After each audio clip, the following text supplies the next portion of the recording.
तो उनको कोई कमी ही नहीं है।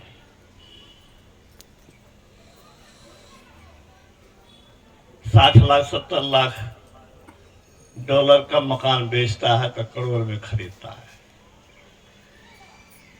बेटी की शादी होगी कब नहीं होगी, अभी एक फ्लैट खरीद के रख दिया है, लेकिन उसकी श्रद्धा गुरु महाराज पर इतनी है। खक्सी श्याम में जो संत शिशु बाबा की स्मारक बन रहा था, तो मुझे उसमें सहयोग मांगना था। मैंने कहा ऐसी ऐसी बात है, वहां स्मारक बनेगा। तो उन्होंने कहा कि आदेश दीजिए। मैंने कहा कि मैं आदेश नहीं दूंगा, आपकी जो श्रद्धा हो। तो कहा कि 50,000 दे दें। हमारे लिए तो 10 वर्ष पहले की बात है। 50,000 कहने वाला तो हमको मिला नहीं था। हमने कहा आपकी जो इच्छा हो। 50,000 नहीं, 1.5 लाख के लगभग दे चुका है। तो उसकी श्रद्धा ऐसी है। शिशु बाबा ने बहुत गरीबी से गुजरते हुए इस छात्र को चावल दिया था, आलू दिया था, कुछ कपड़ा दिया था, लेकिन शिशु बाबा की सेवा उन्होंने की थी। और आज वो कहाँ है आप कल्पना कर सकते हैं। तो उसका जो खरगोश था, चंद शब्दों में मैं बात करूं, इलाज वैद्य डॉक्टर से कराते कराते थक गया। अंतिम में वह मृत्यु शैया पर समझिए पड़ गया। रात में अब सोने जाएगा, ये मन में विश्वास हो गया कि फक फक कर रहा तो जाएगा ही। तो मन में हुआ कि गुरु महाराज के चित्र को दिखा दो, कम से कम इसकी मृत्यु होगी तो अगला जन्म में मनुष्य शरीर मिलेगा। दिखा दिया और शेख सोने चला गया। सवेरे जब उठा तो खरगोश वहां नहीं था, गार्डन में उछल कूद कर रहा था। तो मुर्दा को जिंदा करने वाले कहानी भी हम लोग उनके जीवन में सुना है, लेकिन अब भी वो भक्तों की रक्षा करते हैं, भावना की रक्षा करते हैं। सत्संग करने मेक्सिको गया, अपने बैग में गुरु महाराज का चित्र ले गया। सत्संग हुआ, आने वक्त जिसने दीक्षा ली उसको वह चित्र दे दिया कि आप गुरु महाराज का रखिए घर में, मानस ध्यान करेंगे। उस महिला ने चंद दिनों के बाद व्हाट्सएप पर मैसेज किया कि मैं प्रणाम कर रही थी, गुरु महाराज उस चित्र से आगे निकले, मैं साष्टांग दंडवत किया। इस तरह का मैसेज वहां से भेजा, वह मैसेज मेरे पास भी पहुंचा। तो ये मत समझिए कि गुरु महाराज का चित्र है, ये चित्र ही नहीं है। इस चित्र के पीछे वो परम प्रभु हैं। संत शाही स्वामी जी महाराज चित्र को प्रणाम करते थे। तो एक गैर सत्संगी ने कहा कि चित्र को आप प्रणाम करते हैं, ये तो ब्रह्मलीन हो गए। तो शाही स्वामी जी महाराज ने कहा ब्रह्मलीन हो गए तो क्या कागज में लीन नहीं हुए हैं? ब्रह्म कहाँ नहीं है? ब्रह्म में लीन हो गए तो ब्रह्म सृष्टि के कण कण में है, इसलिए यहाँ भी है। तो श्रद्धा विश्वास से जयकार करिए। आप उनकी जयकार करने जा रहे हैं जो सृष्टि के मालिक बन चुके हैं। परमाराध्य ने कहा जो योगाभ्यासी योग द्वारा स्थूल शरीर से सूक्ष्म में कारण शरीर में प्रवेश करते हैं, लोगों को तो पता ही नहीं होगा, बड़े बड़े विद्वान रहे कि कुछ रहे, कि सूक्ष्म शरीर क्या होता है, कारण शरीर क्या होता है, महाकारण शरीर होता है। गुरु महाराज ने कहा ये स्वरूप ये देख रहे हो यही शरीर नहीं है, इस शरीर के अंदर सूक्ष्म शरीर है, कारण शरीर है, महाकारण शरीर है, तब चेतन शरीर है, तब ईश्वर है। हम लोग के देह पर चादर है, तो कोट है, तो कमीज है, तो गंजी है, तब शरीर है। ऐसे ही आत्मा के ऊपर आवरण पर आवरण है, शरीरों पर शरीर है। जो इस स्थूल शरीर से सूक्ष्म शरीर में प्रवेश करते हैं, सूक्ष्म से कारण शरीर में प्रवेश करते हैं, तो एक शरीर से दूसरे शरीर में जाना दूसरा जन्म मान सकते हैं। ठीक है, एक शरीर से निकल के दूसरे शरीर में जाना द्विज है। योगी विलक्षण द्विज है। योगी क्या है? विलक्षण द्विज है। वो इस शरीर को छोड़ के अंदर का दूसरा है, बाहर दूसरा शरीर में नहीं गया है। द्विज पक्षी को भी कहते हैं, पहले अंडा के रूप में जन्म, तब पक्षी के रूप में। द्विज इस दांत को भी कहते हैं, बच्चा वाला दांत अलग और सयाना वाला दांत अलग। तो योगी विलक्षण द्विज है, जिन्होंने अपने अंदर में साम्यावस्था धार्मिक प्रकृति से ऊपर, मन बुद्धि से परे पद को प्राप्त कर लिया है। प्रकृति उसके अधीन होती है, प्रकृति उसके चलाए चलती है, रोकने से प्रकृति रुक जाती है। उन्होंने समस्त प्रकृति मंडल पर विजय पा लिया है। ये संत की सत्ता है। ईश्वर स्वरूप होते हैं संत, और ईश्वर स्वरूप आप भी बन सकते हैं, आप भी बन सकते हैं, हम सब बन सकते हैं। इसी ज्ञान विज्ञान के लिए ये संत मत का आयोजन होता है। और ऐसे महापुरुष जिसने इसको चरितार्थ करके दिखा दिया, ऐसे महापुरुष की जयकार हृदय से नहीं करना ठीक बात नहीं है। अपने सौभाग्य को बनाने के लिए उनके प्रति श्रद्धा अर्पित करनी चाहिए। तो बोलिए प्रेम से श्री सद्गुरु महाराज की। प्रभाव है कि अब लोग ये पतिव्रता धर्म, इसकी शक्ति, इसकी महिमा का लोग मखौल उड़ाते हैं। लेकिन गुरु महाराज ने कहा, कौन कहता है नारी अबला होती है? नारी पतिव्रत धर्म का पालन करके प्रचंड सबला बनती है, प्रचंड सबला। यमराज के हाथ से प्राण वापस लेने वाली सावित्री की कथा आप लोग अभी पाठ में सुन चुके हैं।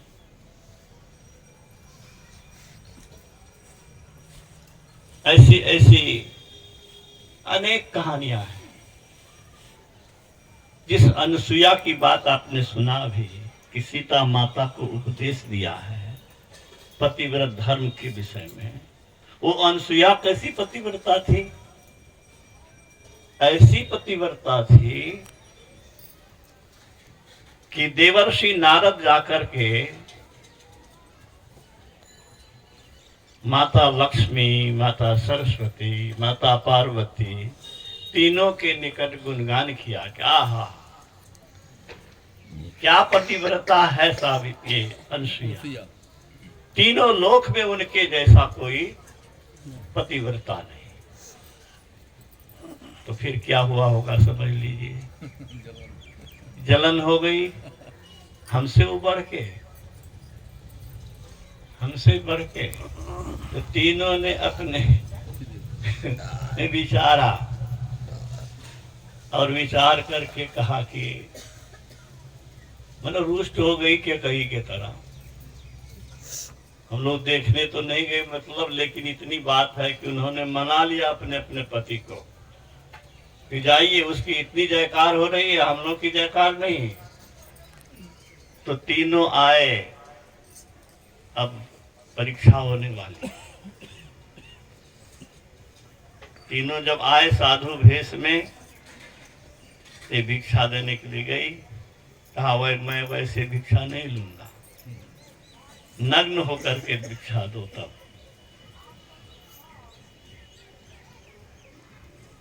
पातिव्रत धर्म के शक्ति से ब्रह्मा विष्णु महेश को बच्चा बना दिया।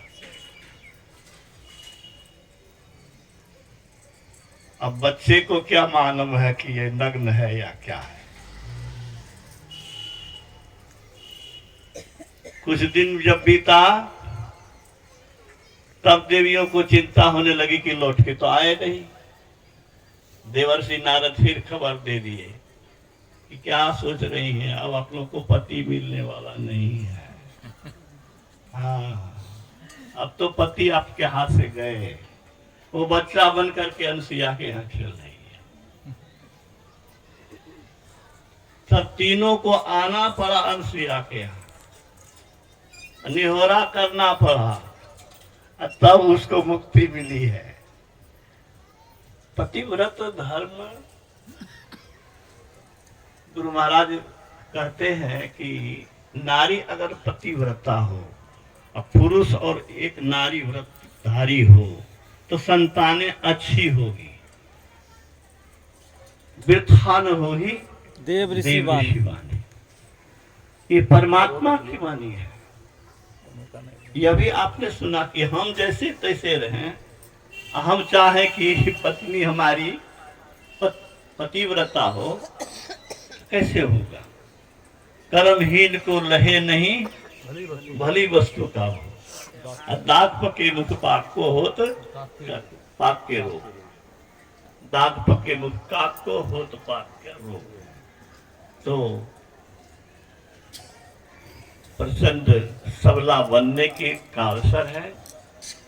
क्या और बात तो जाने दीजिए, मैं इतनी बात तो अवश्य समझता हूं और मानता हूं कि अगर पति विपरीत आचरण के भी हों और अगर पत्नी सहनशील हो तो पारिवारिक संबंध बिगड़ने से बचता है और नरक बनने से बचता है। अगर पति पत्नी में कलह हो तो घर उजड़ेगा कि नहीं उजड़ेगा। पातिव्रत धर्म की महिमा शास्त्र पुराण में है, मैं उसको मानता हूँ। और यह भी मानता हूँ कि ये हाल की बात आपने सुनी है, यह कोई बनावटी कथा नहीं है। ये जयदेव शर्मा की बात बहुत पुरानी नहीं है, ये 2-400 वर्ष के अंदर की बात है। तो संत मत में हम लोग जगतपति की पूजा करते हैं और जगतपति से मिलकर के जगतपति बनने की राह पर है।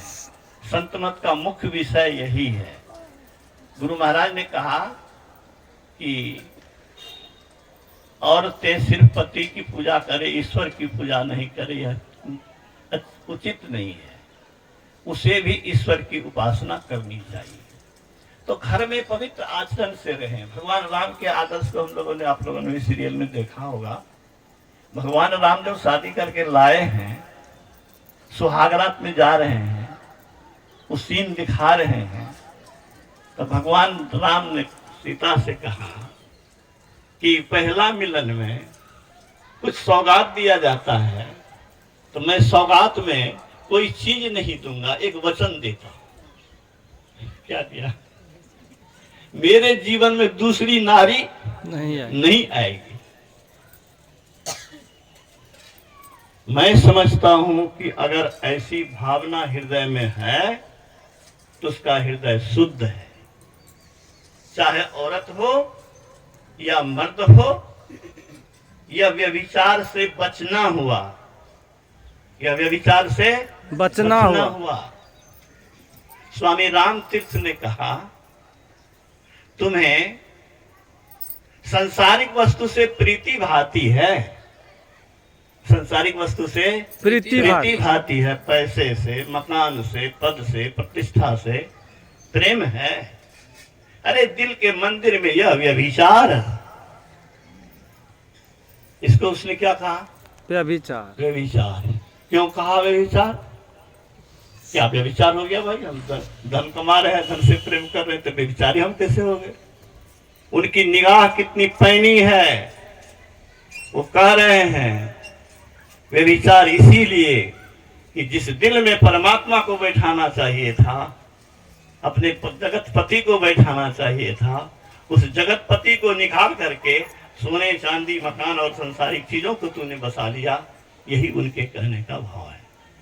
तो हम लोग संतमत के सत्संग में आए हैं, उस जगतपति को जानिए, जानिए, सुन करके जानिए, फिर उनको प्रत्यक्ष करके जानिए। प्रत्यक्ष करके जानना बहुत कठिन है, लेकिन उसका फल भी उतना ही मीठा है, उतना ही ऊंचा है। क्या ऊंचा है? इतना ऊंचा है कि इससे बड़ी उन्नति, इससे बड़ी गति हो ही नहीं सकती है। जीव का परमात्मा बन जाना, इससे बड़ी कोई उन्नति हो सकती है क्या? जीव ईश्वर बन जाए। नागेश बाबू को पुनपुन कॉलेज के प्रिंसिपल थे, मगध यूनिवर्सिटी के head of the department Hindi विभाग बने, शांति संदेश के संपादक बने, गुरु महाराज के जीवन पर पीएचडी किया। तो गुरु महाराज ने कहा कि मैं चाहता हूं कि अब डिलीट करें, वो डिलीट भी किया। उस विद्वान से गुरु महाराज ने 1970 में पूछा, पूर्णिया में मधुबनी सत्संग मंदिर में, किनकी सत्ता है? पूछेंगे बिहार में किनकी सत्ता है, तो नीतीश जी की सत्ता है। तो गुरु महाराज कहते हैं किसकी सत्ता है? नागेश जी ने कहा ईश्वर की सत्ता है। गुरु महाराज ने कहा संत की भी सत्ता है, क्योंकि संत ईश्वर में मिलकर के एक में एक हो जाते हैं।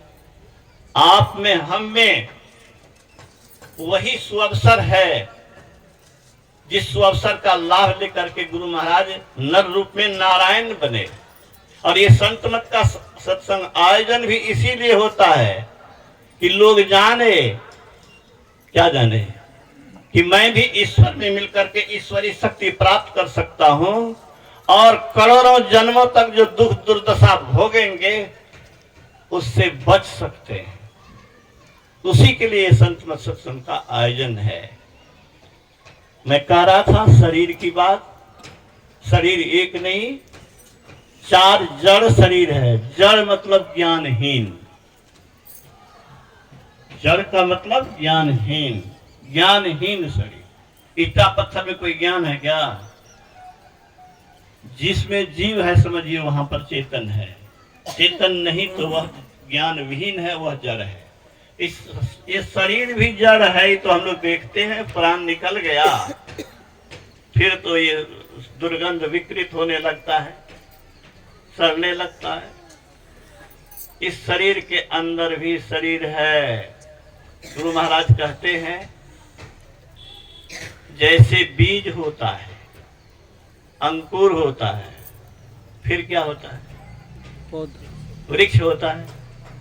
कोई भी वृक्ष जो है पहले अंकुर था, उसके पहले बीज था, बीज का भंडार है। गुरु महाराज कहते हैं इसी तरह से कारण शरीर जो है वह बीज है, और सूक्ष्म शरीर क्या है? अंकुर है, और स्थूल शरीर क्या है? वृक्ष। अब बीज का जो भंडार है वह महाकारण है, और यह जड़ प्रकृति है। इस जड़ प्रकृति को बनाने वाली चेतन प्रकृति है, चेतन शरीर है। कि चारों जड़ शरीर पार कर लो, परमात्मा प्रत्यक्ष दिखाई देगा। मैं तो समझता हूं कि संत मत के को छोड़ करके कहीं ये सुनने को भी नहीं मिलेगा। ईश्वर इस शरीर के अंदर देखने को मिलता है। और गुरु महाराज ने कहा चेतन शरीर में रहोगे तो एक अंतर रहेगा ईश्वर में और तुम्हारे बीच। क्या रहेगा? शीशे की अलमारी में मिठाई रखी हुई है, देख तो लोगे लेकिन उसको छू नहीं सकोगे, स्पर्श नहीं कर पाओगे। तो चेतन शरीर पारदर्शी है, दिखता है लेकिन स्पर्श नहीं होता है। ज्ञान होता है, उनको देखते हैं, समझते हैं। उसको, उस पर्दे को भी अगर हटा दिया जाए तो जीव ईश्वर में मिल करके ईश्वर हो जाता है। और इस रास्ते पर जो चलता है ये पाना बहुत आसान नहीं है, लेकिन कितना भी कठिन काम हो, जिस काम को किए बिना बनेगा नहीं, वो काम करना पड़ता है। किसान लोग, हम भी किसानी किए हुए हैं, खेत में पैर में पकवाहा लगता था, लगता था पैर छल गया। अगर नारियल तेल कपूर क्या क्या लगा करके अब फिर सवेरे खेत में जाना पड़ता था रोपा करवाने के लिए। बरसात में भीगना, थरथराना, जाड़े में ठिठुरना करते हैं ना। हम लोग तो यहाँ मस्ती मार रहे हैं। अब बॉर्डर पर सेना को क्या झेलना पड़ता है उस -15 डिग्री, -30 डिग्री सेल्सियस टेम्परेचर पर, जहाँ बर्फ से भी ज्यादा ठंडा है वातावरण, वहां पर कैसे देश की रक्षा करते हैं।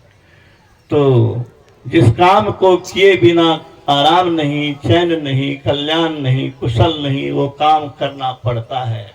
अगर इस काम में कोई ढिलाई करेंगे तो जन्म जन्मांतर तक युग युगान चहु खानी में भ्रमी भ्रमी दुख भूरी, अपायो पुनि अजहो नहीं रहूं इनसे दूरी। ये प्रार्थना हम लोग रोज करते हैं। इस काम में जो लापरवाही बरतेंगे, इस काम में जो अपना प्रयास प्रयत्न जारी नहीं कर रखेंगे, पुरुषार्थ नहीं करेंगे, तो उनको जन्मों तक दुर्दशा भोगनी पड़ेगी। गुरु महाराज कहते हैं 25 जन्म लग जाए कि 50 जन्म लग जाए, 1000 ही जन्म लग जाए, अगर करोड़ जन्म की बात है दुख सहना, तो 1000 जन्म में तो छुट्टी हो गई। जो कोई भक्ति करेंगे, जो कोई शरीर को आध्यात्मिक प्रयोगशाला बना करके गुरु निर्देशित रास्ते पर चलेंगे, उनको मनुष्य शरीर की गारंटी है।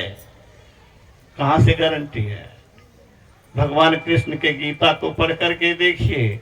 उन्होंने कहा नेहाभिक्रम नाशो अस्ति प्रत्यवाय न विद्यते स्वल्पम अपस्य धर्मस्य त्रायतो महाभय।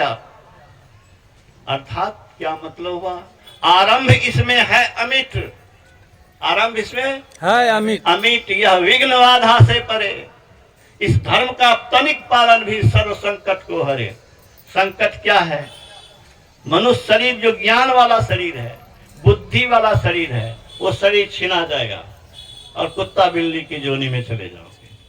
संत शिशु बाबा के कर्म भूमि तपोभूमि से आए हुए जोगानंद बाबा, उनका शब्द सुनाता हूँ। मैं छात्रों को पढ़ा रहा था, बाबा अचानक आ गए। छात्र सबसे पूछते हैं, अध्यात्म ज्ञान देना चाहते हैं। उसी क्रम में कहते हैं गाय का बच्चा बनोगे। अब मनुष्य को कहे गाय का बच्चा बनोगे, विद्यार्थी सब मेरे डर से कुछ नहीं बोल रहा है, तो चुपचाप सुन रहा है बाबा क्या कर रहे हैं। हाथी का बच्चा बनोगे, हाथी बनोगे, बड़ा विशाल होता है, उसका दांत बड़ा गहना जेवर उसका बहुत मजबूत होता है, कीमती होता है। कुछ नहीं बोला विद्यार्थी। बाबा कहते हैं देखिए, कोई गाय में, कोई हाथी में, किसी जानवर के शरीर में जाना नहीं चाहता है, लेकिन काम ऐसा कर रहा है कि बिना निमंत्रण के उधर जाना पड़ेगा।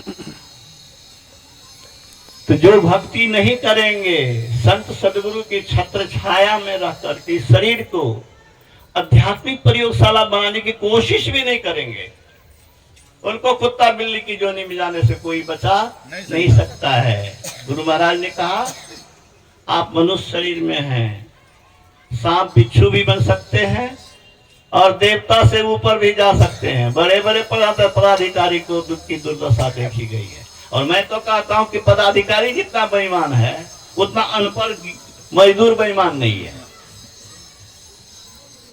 क्योंकि वो भर दिन परिश्रम करता है तो 400 टका लेता है। अगर वो कितनों कोताही करेगा, 8 घंटा के बदला 6 घंटा 5 घंटा तक काम करेगा, तो कम से कम 200 रुपया 250 रुपया काम तो किया, वो 4 से न लिया। यहाँ तो बिना कामे के करोड़ का करोड़ घोटाला हो रहा है। संत शिशु बाबा कहते थे कि पढ़े लोगों लिखे लोगों ने जितनी इस देश को क्षति पहुंचाई उतना अनपढ़ ने नहीं पहुंचाई। तो ये संत मत का जो सत्संग है, आप सोचिए कि क्या कर रहे हैं, क्या कर रहे हैं, उसका परिणाम क्या होगा। अच्छा कर्म करना, ईश्वर की भक्ति करना। गुरु महाराज ने कहा कि मनुष्य शरीर में 2 प्रधान बातें हैं। क्या? ईश्वर भक्ति और सदाचार। सदाचार का मतलब क्या हुआ? झूठ नहीं बोलना, चोरी नहीं करना, नशा नहीं खाना, व्यभिचार नहीं करना, हिंसा नहीं करना, किसी को सताना नहीं, किसी की हत्या करना नहीं, पापों से बचना, शुद्ध कमाई खाना और शुद्ध कमाई खा करके ईश्वर भक्ति करना। अगर ये नहीं करते हैं तो मनुष्य शरीर आपका छीना जाएगा। मैं बराबर कहता हूं कि जो विद्यार्थी बार बार फेल करेगा, पिताजी उसको स्कूल से निकाल देगा, कहेगा चल बेटा तेज से पढ़ने वाला काम नहीं होने वाला है। तो मनुष्य शरीर वाला काम अगर नहीं करोगे तो मनुष्य शरीर छिनाएगा। इसीलिए बड़ी आवश्यकता है कि हम ईश्वर भक्ति करें। ईश्वर की भक्ति करने वाले के लिए गुरु महाराज ने कहा है कि भक्ति का संस्कार ऐसा है कि भक्ति संस्कार पूर्णता दिलाकर छोड़ता है। क्या दिलाकर छोड़ता है? पूर्णता का मतलब क्या समझे? ईश्वरत्व। जब तक ईश्वरत्व नहीं तब तक पूर्णता नहीं। ये भक्ति का बीज नष्ट नहीं होता है। मैं बराबर कहता हूं, खेत जोत के छोड़ दो, जोतना बेकार हो जाएगा 2 बरस के बाद। बीज बो दो, देख रेख मत करो, सब बेकार हो गया। फसल कट करके आया, घर में आग लग गई, फसल जल गया, बर्बाद हो गया कि नहीं? लेकिन जो भक्ति कर रहे हैं आप, गुरु के चरणों में शीश नवाते हैं, उनको से आराधना करते हैं, उनसे मिलना चाहते हैं, ईश्वर अपनी ओर आने वाले को छोड़ते नहीं है। जो तेहि पंथ चले मन लाई, तो हरि काहे न होय सहाय। आप अपनी ओर से जोर लगाएंगे, उधर से कृपा होगी। कहने सुनने का अंत नहीं है। अब मैं बाबा से भजन सुनूंगा।